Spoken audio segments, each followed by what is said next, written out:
Isn't it rather late for a young lady to be out alone? Do you live here? No. Then you must be visiting here, are you? My name is Frances Elizabeth Wright. I live at 67 Tivoli Road. I'm lost. Oh, you're lost. Could you take me home, please? I'm afraid. I should say I will. Come on with him. That's the way it began. Nothing extraordinary. For in a large city like London, a lost child is such a common occurrence that many a far-seeing bobby arms himself with a bag of chocolates in addition to his nightstick. No one suspected that this was the beginning of a case that was to rock all England.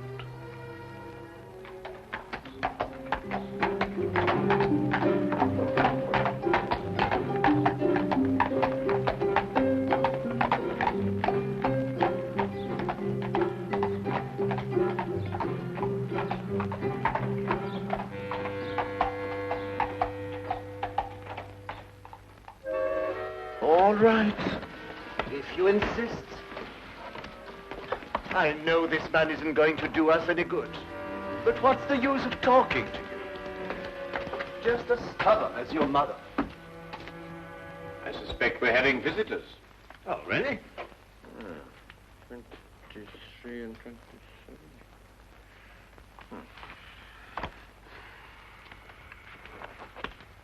Come along, Nebuchadnezzar. I don't think you're quite dressed to receive attractive young ladies. There, in you go.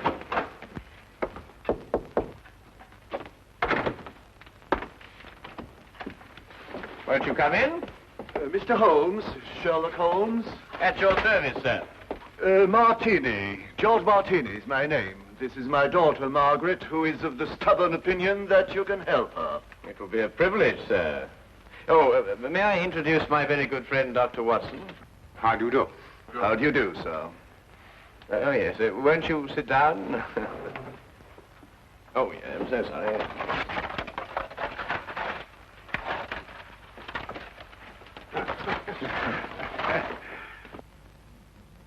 How can I be of any assistance to you? This is rather a confidential matter. Oh, yes, yes. Dr. Watson is both the soul of discretion and my invaluable colleague in all my cases, especially the more delicate ones. I see. Well, there's this fellow, Richard Trevor is his name, who's been courting Margaret here. A sly one, if I ever saw one. I could tell by the shape of his ears, and the fact that he belonged to that upstart Shield and Castle club. There was nothing wrong with his ears. They were beautiful, both of them. Nevertheless, he gave her the impression that he was going to see me last night and ask for her hand in marriage. Instead, the scoundrel sent me some fantastic note about being detained and then never appeared at all. I want you to find out what happened to him. What did Mr. Trevor say in his note? That he would be detained because he had run into a little girl who was lost and was taking her home. Have you made any inquiries at his home? Yes, with Father, of course. I don't think it's genteel to go to a man's rooms, even if he is your fiancé. Quite right. Quite right. There was no sign of him, but his clothes were all there. He wouldn't run off without his clothes, would he? No, hardly. The pure guess. A deduction. Just as I deduced that you have a scar on the left side of your head, which you received in a naval battle. I'll be bound. How did you know that? Well, a right-handed man normally parts his hair on the left. Your parting is on the right, thereby indicating that you've changed it at some time or another to hide a mark. As to how you got it, that's obvious to me by the fact that you carry on your watch chain the insignia of His Majesty's ship Assault, which everyone remembers distinguished herself heroically off the coast of Africa. Well done, Holmes. I declare, well done. Will you investigate, Mr. Holmes? We'll look into the case immediately, Miss Martini. And as soon as we have any information for you, we'll let you know. I shall be forever in your debt. Mm-hmm. Or I will be after I see his bill. Here's our address. No, that won't be necessary, sir. I saw it marked on your hatband when you came in. If you'll forgive me, sir, a rather extraordinary precaution against the loss of a bowler only worth 2 guineas. Come, dear.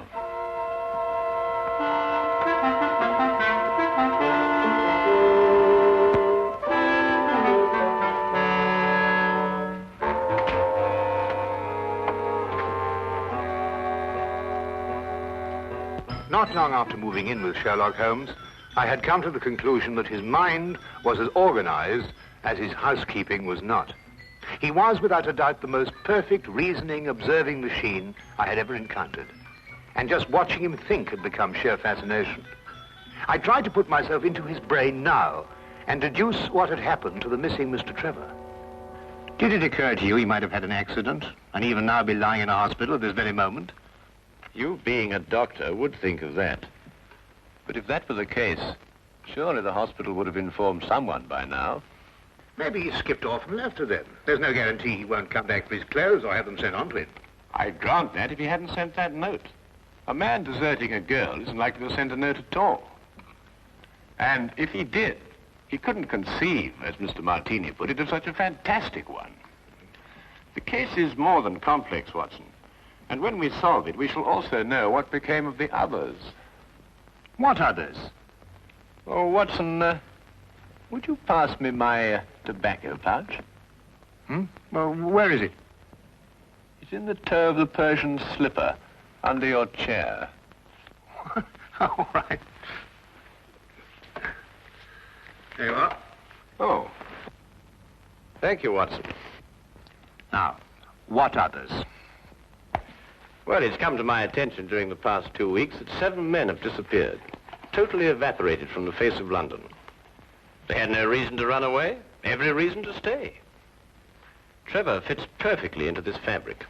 You mean then that there's more in this than just the disappearance of that young lady's fiancé? Unless you accept 8 consecutive coincidences. Could you accompany me this afternoon? Where? To the last place where Trevor must have been before he met the little girl. But you don't even know where that was. I'd say it was the upstart Shield and Castle Club. Why there?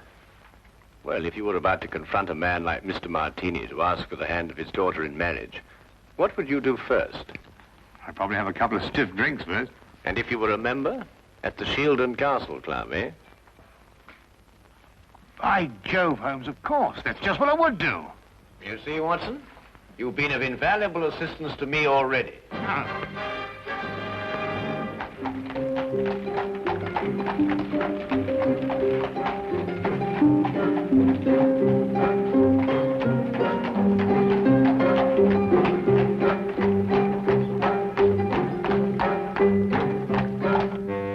But you must tell us if he was here last night. He's missing. We're trying to find him. It's no use, sir. You'll have to do without my help. This is a gentleman's club. What has that got to do with it? He may not want to be found, if you know what I mean, sir. Now, look here. That's the way it is, sir. I'm sworn to preserve the privacy of our members. And having 2 little tots to feed, I'm not one to invite getting the sack.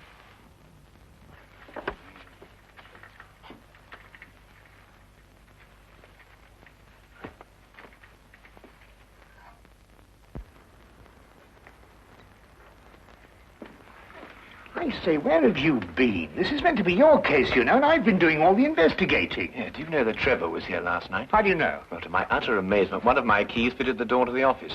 I went through all the chits and found one signed by him. It's just as you thought. He boasted his courage with the aid of stimulants from the bar. Do you mean you've broken into the office? Do you want to have us arrested? Us? Yes, by keeping the barman occupied, you served as my accomplice. Now, really, Holmes, you've gone too far. Now, the thing to do is to find the carriage that both Trevor and the little girl took.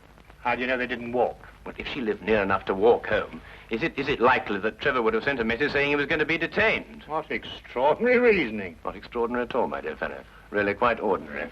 Oh, what on earth do you think you're doing, Mike?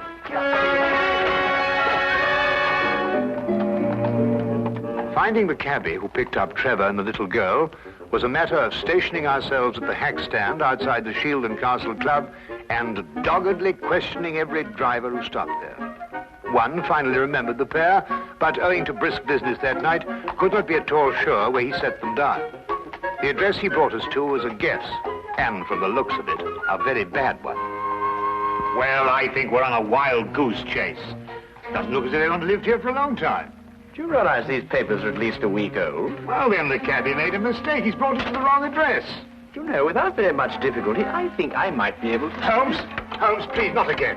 You good fellow, and keep a good lookout, will you? Look, Holmes, this is housebreaking. We can go to prison for years for this. You can't just go opening doors all over London just because... Holmes, no, there's somebody coming. Just stand in front of me and behave quite normally, eh?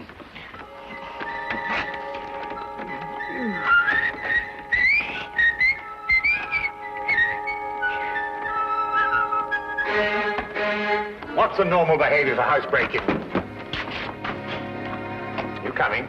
Look here, Holmes, the doctor doesn't do this sort of thing. I'm sure it's unethical. You can't expect me to...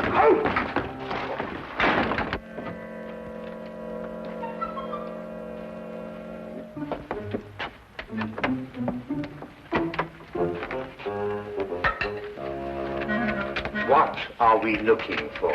I'm not quite sure yet. You won't find anything here. You said yourself the house has been unoccupied for the last week. Thieves in the night, that's what we are. A child's been here recently. Oh, what makes you think that? Do you remember as a youngster, Watson, penciling in moustaches on the faces of the advertisements? I suppose so. But what's that got to do with it? When I looked at those newspapers outside, I noticed that someone had penciled in a handlebar moustache on a woman advertising headache powder. I'd assumed that a child did it. More than that, since the papers were only a day old, I'd also assumed that a child has been here very recently. Why should the child bring Trevor here to an unoccupied house? That, Watson, is the core of our problem. Excuse me a minute. Huh? Oh.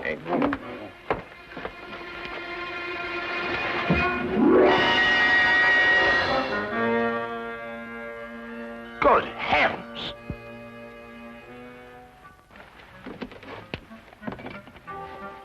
Trevor?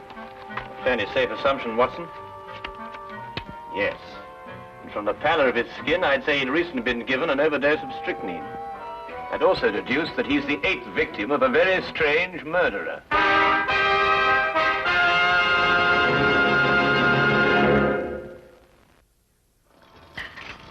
Dash the tea, Holmes. I'm waiting for some word from you. About what? Well, about the murder. Ever since we got back here, you've behaved as if nothing had occurred. And yet I'd wager anything that you're hot with some theory as to who's done it and why. I'm afraid we've run out of Indian. I think we've got some China, if I can find it. My guess is it's a cream passionnel. Are you ruling out the robbery motive? Trevor was left without a shilling. Oh, that's just some sort of a smokescreen. After all, Good heavens, Holmes, what on earth do you think you're doing? Look, snake poison. Oh, don't be silly, Watson. It's China tea. Disregard the labels. I ran out of tin. Here, are you sure? Yes, I'll stake my reputation on it. You'll get to you, that is. Rather late for a caller. Good evening, Dr. Watson. Hello, Sergeant. Ah, hello, Wilkins. Good evening, Mr. Holmes, sir. I've got a message for you, sir, from Inspector Lestrade. A welcome addition to the day. A message from the good inspector. We've found another corpse, sir. It was in an empty house in Hammersmith this time. The facts are still the same. Robbery and strychnine poisoning. Oh, is he one of the 7 who disappeared lately? Yes, sir. How did you know? Well, I suspect that the other 6 will end up in unoccupied houses before very long. I think you'd better carry out a search in every unoccupied house in London. But this is July, sir, and everybody's away on holiday. The number of empty houses must be hundreds. Well, it's that, or wait until September, when everyone comes back and finds his own corpse. It'll be a very unfortunate situation for the good inspector. To say the least, sir. I'd better give the inspector your advice, sir. Yes, you must let us know what he says. That might be rather embarrassing. Good night, Mr. Holmes. Good night, Doctor. Good night. You know, Holmes, you were right. Trevor's disappearance was linked with the other 7.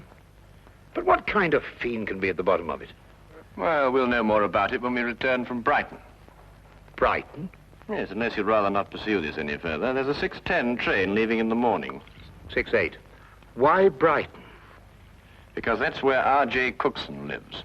The place is R.J. Cookson. He's the man who owns the house in which Trevor was killed. How on earth did you find that out? Oh, no, never mind. It is tea, isn't it? Yes. Oh, I thought it was.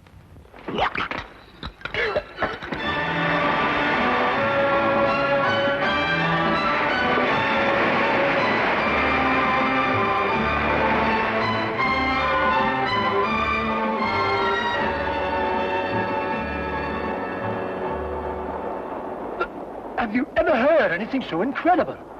A corpse in my fireplace. And a stranger at that. Rather inconsiderate of someone, I must say. Why, when the police brought the news last night, I thought someone was pulling my leg. My fireplace. Really, I ask you. I'd say because the murderer knew you'd be away, knew that the house would be unoccupied, and that you wouldn't come back at an embarrassing moment. You're right, Mr. Holmes. Absolutely right. The culprit was acquainted with all my plans, and not wanting the corpse to be found in his own fireplace, chose mine. Precisely. But who could that be? I'd vouched that a full regiment of people knew of my plans to leave London. Then our task is to narrow down that regiment. How? You have me breathless. First of all, has anyone else the key to your house? No, not that I know of. Yes. I once gave my key to the greengrocer to deliver a parcel. Aha. But he gave it back. Oh. But bosh and bother, supposing a key wasn't used at all. Whoever did it could have used a tool or something and jimmied his way into my house. I've heard of those things being done. Mm-hmm. Oh, really? We found all the windows and doors locked. I'm afraid you've escaped me. Now again, Mr. Cookson, are you quite sure that no one else has a key to your house? Well, now, really, after all, I don't hand them out like calling cards to every... Wait. There's this charwoman who comes to my house once a week to clean up. But, oh, no, she couldn't hurt a fly. Well, what's her name? Mrs. Enid. But really, she couldn't be less harmless. She's 60 years old if she's a day. You'd take her for your own grandmother. Yes, but you know if she has a daughter? Daughter? Well, now, really, a woman of 60 isn't bound to have a little girl. Well, what about a niece or a granddaughter? Granddaughter? Now that I think of it, she does have one. About 7 years old. She recently came to live with her. Where does Mrs. Enid live? I have her address for... If you please. Sorry. Right here in my trousers.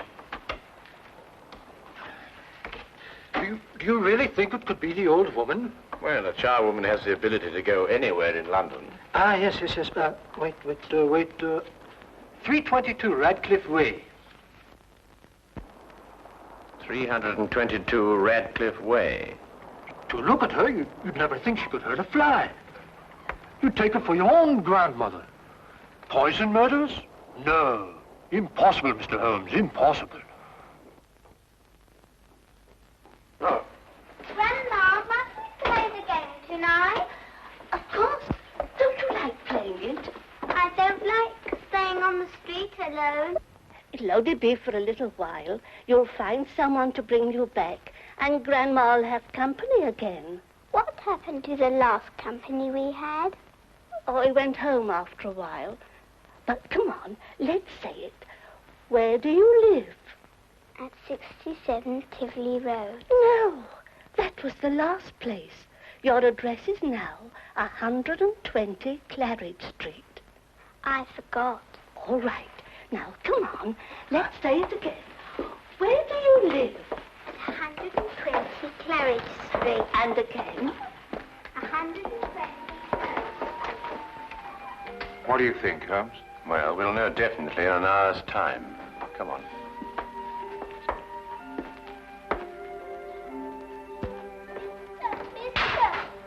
Oh, hello. Oh, well, it's very late for a little girl like you to be out on her own. What's your name? My name is Frances Elizabeth Wright. I see. And where do you live? I live at 120 Claridge Street. I'm lost. Oh, dear. That would mistake you home. Come along, then. You must come in and try some of my divinity fudge. It's the least I can offer you for your kindness in bringing Francis home. Well, that's very kind of you, but really I ought to be getting along. It's just been made. Delicious. You'll make an old woman very happy if you'll try the first slice. Oh, very well, then. I am rather partial to divinity fudge. Francis. Thank you.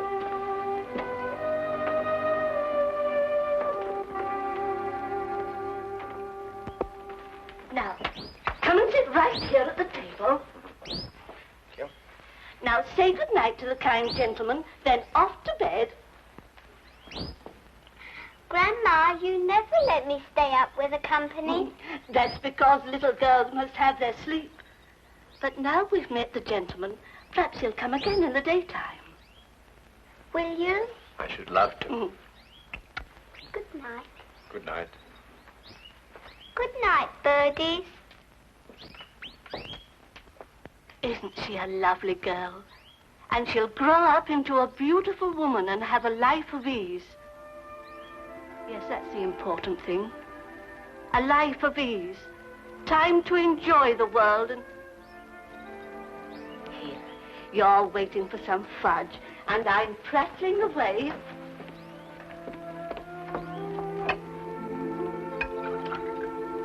Here it is. And a glass of cold milk to go with it.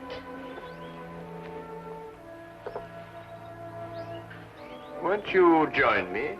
Oh, no. My doctor would never permit it. I only prepare this sort of thing for people who drop in, like you. I see. Smells very good. If I have one speciality, it's divinity fudge. You'll find it heavenly.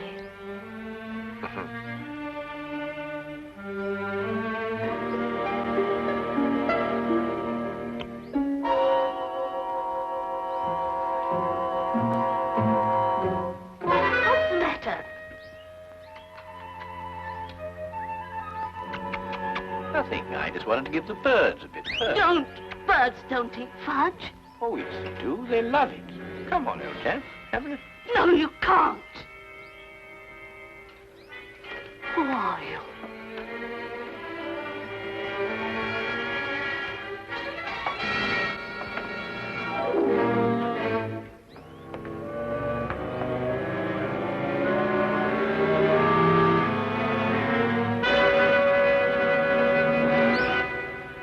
I'll take that, Mrs. Enid.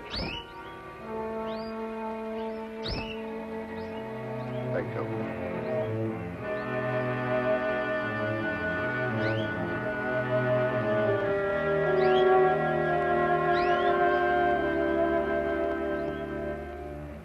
I needed money for the child. That's why I did it. I didn't want her to grow up into a tired rag of a charwoman. I wanted her to have a life of ease and the things I've seen other people have. You understand? Yes. Will she be taken care of? You need her, Mrs. Enid.